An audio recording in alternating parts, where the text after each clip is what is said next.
नमस्कार प्रिय विद्यार्थियों, मैं प्रमोद कौशल। आप सभी का वेलकम है, स्वागत है हमारे YouTube चैनल जीएस ज्ञान पर। सर्वोदय इंस्टीट्यूट के जितने विद्यार्थी हैं, प्लीज उनसे यही कहेंगे आप सभी लोग जीएस ज्ञान से जुड़ जाइए। तकरीबन 1200 विद्यार्थी वहां है। जो भी है, जैसे लोग भी हैं, आप एक दूसरे को शेयर भी करिए और कम से कम अपने सहयोगियों को बताइए, क्योंकि क्लासें फ्री हैं लेकिन इसकी भी बहुत बड़ी वैल्यू है। एक वीडियो को तैयार करने मतलब है अच्छा खासा एक समय जाता है। तो हम यही चाहेंगे कि बढ़िया मेहनत के साथ करिए और उसको अच्छा रिजल्ट दीजिए। ठीक है, आइए बात करते हैं पॉलिटी की ही। और पॉलिटी में नेक्स्ट टॉपिक क्या है ना, अगर कोई विद्यार्थी फर्स्ट टाइम, ठीक है, फर्स्ट टाइम वीडियो देख रहा है, विजिट कर रहा है, तो उसे यही कहेंगे एक बार जरूर चैनल पे आके देखो, फिर समझो, फिर देखो उसमें क्या आपको मिल सकता है ना। तो पॉलिटी में एक बढ़िया टॉपिक है निकाय। ठीक है, निकाय मतलब बॉडी, निकाय मतलब बॉडी, बॉडीज। ठीक है, जान करके वही टॉपिक लेके आ रहे हैं जिनसे आपको पॉलिटी से सिलेक्टेड क्वेश्चन मिलना ही मिलना है, कहीं कटेगा ही नहीं हर हाल में। रेयर केस है, 1% कहीं रिस्क हो सकता है कट जाए, अदरवाइज हमने कहा कि आप पीवाईक्यू देख लीजिए और मुझे आप कमेंट करके बोल सकते हो सर कि हाँ ऐसे क्वेश्चन नहीं आते हैं, जनरली आते हैं, सब लोगों को पढ़ना चाहिए।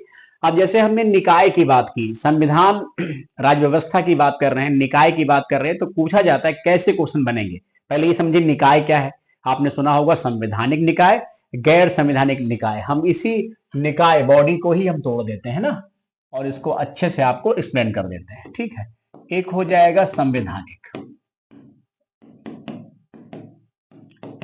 संवैधानिक निकाय, कॉन्स्टिट्यूशनल बॉडी, कॉन्स्टिट्यूशनल बॉडी। ठीक, और इधर हो जाएगा गैर संवैधानिक निकाय, गैर संवैधानिक निकाय। ठीक है, non constitutional body, non constitutional body, non constitutional body ना, संवैधानिक और गैर संवैधानिक निकाय। बहुत कम समय लेते हुए, मुश्किल को 10 से 12 मिनट में ये टॉपिक आपका फिनिश हो जाएगा ना। संवैधानिक निकाय, गैर संवैधानिक निकाय। संवैधानिक निकाय को तो हम किसी पार्ट में नहीं तोड़ेंगे, इसको ऐसे ही छोड़ देंगे। मतलब कहने का है कि ऐसी बॉडी, ऐसे निकाय जिनका संविधान में वर्णन है, जिनका संविधान में उल्लेख है, ऑलरेडी संविधान में है, वर्णन है, वो संवैधानिक है।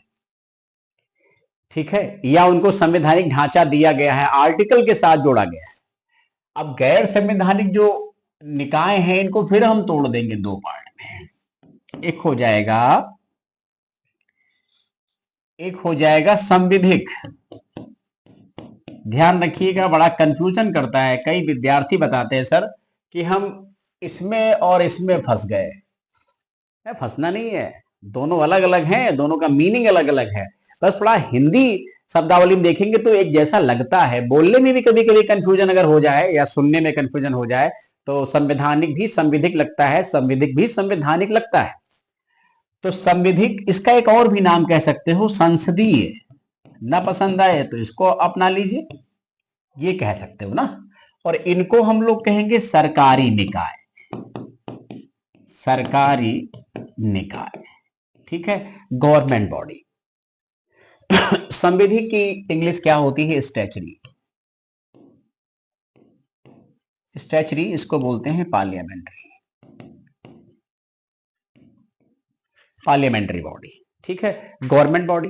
गवर्नमेंट बॉडी सरकार बनाती है लोकहित के लिए, पब्लिक कल्याण के लिए, लोकहित के कार्य के लिए। जैसे प्लानिंग कमीशन, नीति आयोग, इसके एग्जाम्पल हो जाएंगे। ऐसे संवैधानिक के एग्जाम्पल हो जाएंगे और गैर संवैधानिक के भी एग्जाम्पल हो जाएंगे। तो हमें लगता है चार्ट के माध्यम से हमारी बात ये समझ में आपको आ गई होगी कि हम क्या पढ़ाना चाहते हैं और इनसे क्वेश्चन एग्जाम में कैसे आते हैं। हमेशा पूछा जाता है इनमें से कौन सी संवैधानिक बॉडी है, कौन सी नहीं है, कौन सी गैर संवैधानिक है, जिसका संविधान में उल्लेख नहीं है वो गैर संवैधानिक है।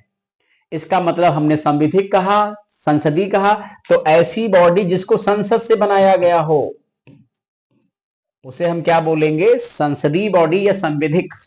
और ऐसी बॉडी, ऐसे निकाय जिन्हें सरकार ने स्वयं से बनाया हो, ठीक है, जिन्हें, अब जैसे मान लीजिए मनरेगा है, अधिनियम है ना मनरेगा, तो मनरेगा जैसे भी देखा होगा, जो है वीजी, ठीक है, वीजी, ठीक है, विकसित भारत, वीबी, जी राम जी ना, तो देखा होगा ये एक प्रकार की क्या है, इसको संविधान के द्वारा नहीं, संसद द्वारा बनाया गया ना, तो एक संवैधानिक बॉडी है कौन सी, मनरेगा।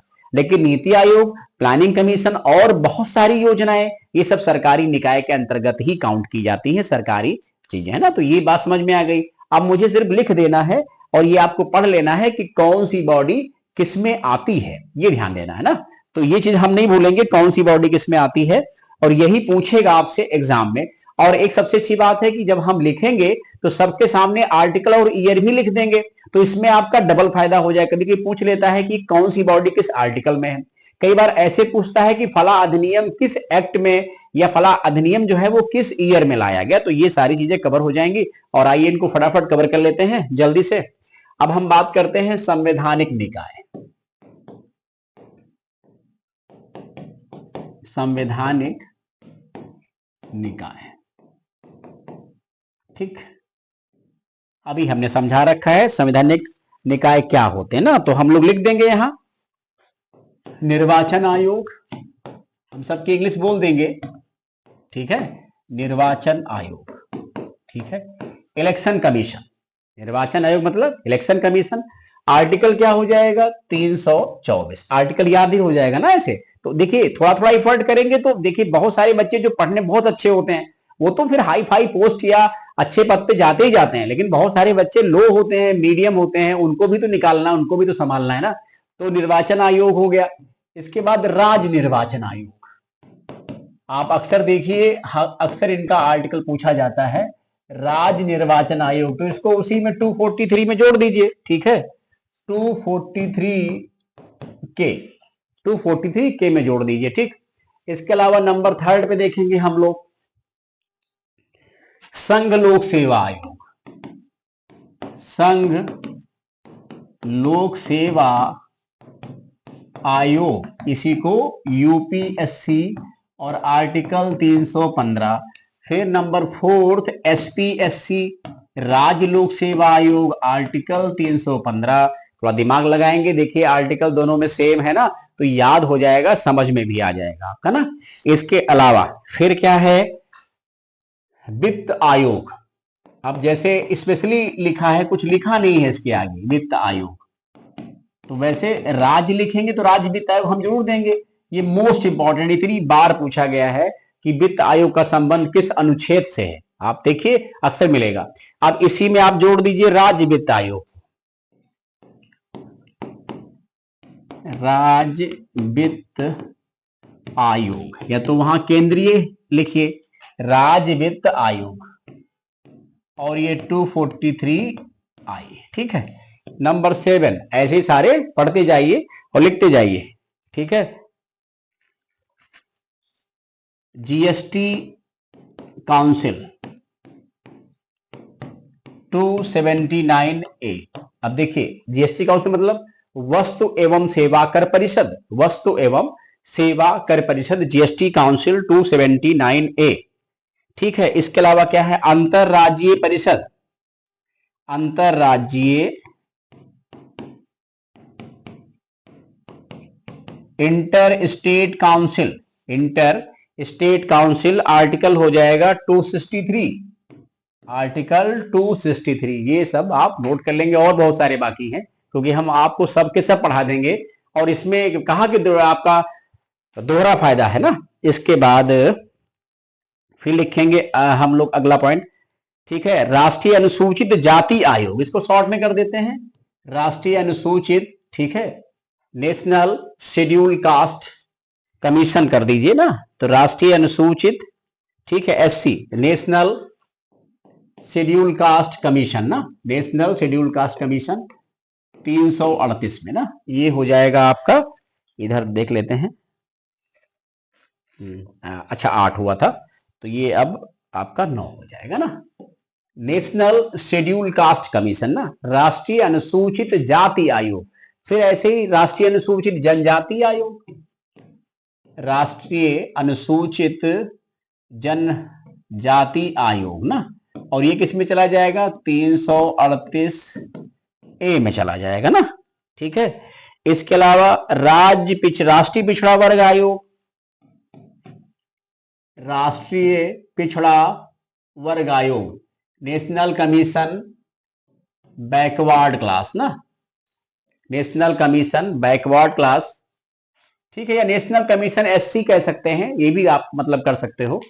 इसमें 338 बी हो जाएगा। बस सवर्णों का ही आयोग रह गया, बाकी सब तो बन गए। महिलाओं का भी है, बस सवर्ण बेचारे रह गए, इनको ही अब दर्द कहिए जो भी कहिए, ये रह गए, बाकी सबके तो बन गए। पिछड़े वर्ग वाले भी आ गए ना, इनको भी मौका मिल गया ना। चलिए, इसके बाद क्या हो जाएगा, फिर है नियंत्रक महालेखा परीक्षक, तो इनको शॉर्ट में लिख दीजिए सीएजी, आर्टिकल 148। फिर इसके बाद आप लिख दीजिए महान्यायवादी, attorney general of India, attorney general of India या महान्यायवादी 76। फिर लिख दीजिए राज्य का महाधिवक्ता, राज्य का महाधिवक्ता, और ये हो जाएगा आर्टिकल 165, ठीक है, ये हो गए। इसके अलावा फिर हो जाएगा आधिकारिक भाषा आयोग, आधिकारिक भाषा आयोग 344, ये सब याद रखिएगा, आर्टिकल पूछे जाते हैं। आधिकारिक भाषा आयोग 344 में हो जाएगा। इसके बाद क्या हो जाएगा, ठीक है, चलिए अब ये 15 इतने बहुत है, ये इतने सफिशिएंट है आप सबके लिए, काम इससे हो जाएगा आपका, ठीक। ये सारे संवैधानिक निकाय हैं। और अब हम बात करेंगे गैर संवैधानिक निकाय की या फिर संसदीय जो है निकाय की, तो ये भी आप पढ़ लेंगे तो अच्छा रहेगा। हेडिंग क्या डाल लेंगे, संविधिक निकाय, संविधिक या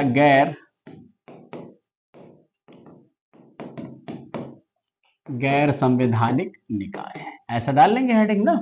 समझा, हमने पहले दे रखा है आपको, सिर्फ हेडिंग डाल के आपको लिखवा देना है, बढ़िया रहेगा। इसमें जैसे क्या करेंगे, इसमें गैर संवैधानिक मतलब दोनों प्रकार के आ गए ना, सरकारी निकाय। तो सबसे पहले स्टार्ट करिए नीति आयोग से, मोस्ट इंपॉर्टेंट है, इकोनॉमी का टॉपिक है, नीति आयोग, और इसके सामने क्या लिख लीजिए 2015, ठीक। चलिए, फिर राष्ट्रीय महिला आयोग,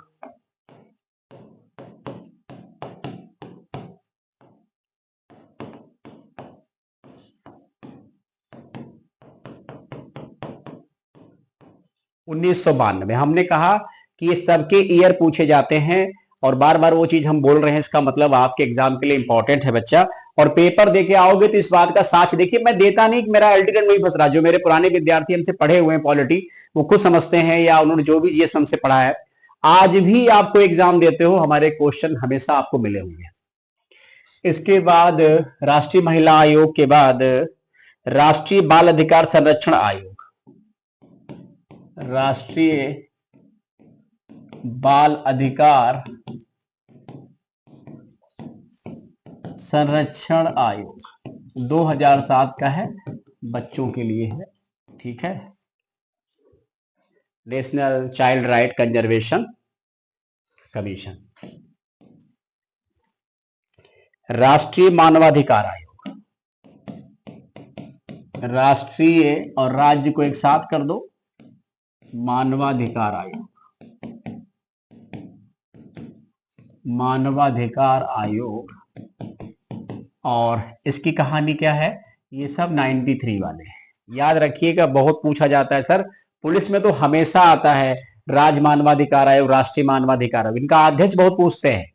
तो राष्ट्रीय मानवाधिकार आयोग का अध्यक्ष हमेशा सुप्रीम कोर्ट का रिटायर्ड सीजीआई होता था, इसमें बीच में चेंज कर दिया गया, अब कोई चीफ जस्टिस के अलावा अदर जज भी सुप्रीम कोर्ट का हो सकता है। सेम यही प्रक्रिया राज्य के मामले में भी कर दी गई। इसके बाद केंद्रीय सूचना आयोग, केंद्रीय सूचना आयोग, और यहीं पर आप केंद्रीय के अलावा राज्य भी जोड़ दीजिए, तो ये सबका ईयर सेम ही है 2005, राइट टू इंफॉर्मेशन पढ़ते हैं आप सभी लोग, ठीक है, ये हो जाएगा। केंद्रीय अन्वेषण ब्यूरो, सीबीआई कह सकते हो, सेंट्रल ब्यूरो ऑफ इन्वेस्टिगेशन ना, सीबीआई कह सकते हैं, बड़ा कंफ्यूजन रहता है, कई बार क्रम लगाने को आता है, सीबीआई हमने बात की है। इसके अलावा क्या हो जाएगा, central vigilance commission, central vigilance commission 1964, ठीक है। इसके अलावा क्या हो जाएगा, लोकपाल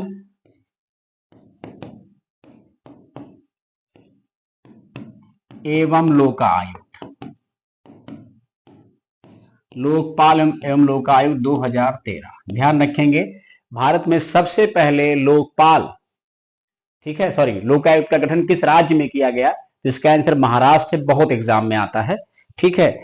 इसके अलावा क्या हो जाएगा, राष्ट्रीय जांच एजेंसी, एनआईए कह सकते हो ना, नेशनल इन्वेस्टिगेशन